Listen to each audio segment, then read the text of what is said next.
কুমিল্লার ১৪ গ্রামে পানিবন্দী শত শত পরিবার। আশ্রয়কেন্দ্রে গিয়ে কোনো রকম প্রাণ বাঁচলেও সেখানে খাবার, ঔষধ আর কাপড়ের সংকট আরো তীব্র হচ্ছে। এখনো দেখানি সরকারি কোনো সাহায্যের।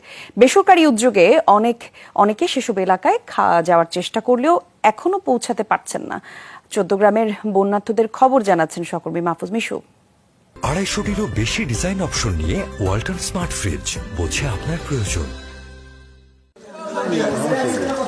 টানা ৩ দিন বাড়ির বাইরে, হঠাৎ বন্যায় সহায় সম্বল সব রেখেই প্রাণ বাঁচাতে আসতে হয়েছিল আশ্রয় কেন্দ্রে।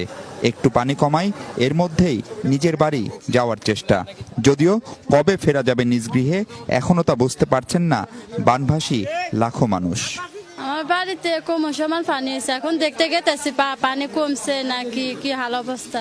আমরা তো বাড়িতে নাই, আমরা আরেক জায়গায় গেছিলাম, এখন আজকে যাইতেছি আর কি। বাড়ির কি পরিস্থিতি ওটা দেখব। আশ্রয় কেন্দ্রে মানবেতর জীবন, যান বাঁচাতে কোনো রকম খেয়ে না খেয়ে দিন কাটছে তাদের। কিন্তু বিপদে আগে থেকে নানা অসুখে ভোগা প্রবীণরা। প্রত্যেকটা লোকের অসুখ বিসুখ নানা রকম অবস্থা দেখা দিচ্ছে। খুব অসুবিধার ভিতরে আছি, আবার খাওয়া দাওয়ারও কষ্ট, খাওয়া দাওয়া যা আছে রান্না বান্নার কষ্ট। গায়ে গোটা উঠতেছে আর চুল কেটেছে, খাইয়ে দিয়েছে। নারী ও শিশুরাও এই বন্যায় বাড়তি ঝুঁকিতে। সহায় সম্বল সব হারিয়ে একেবারে নিঃস্ব তাদের কেউ কেউ। অনিশ্চিত ভবিষ্যৎ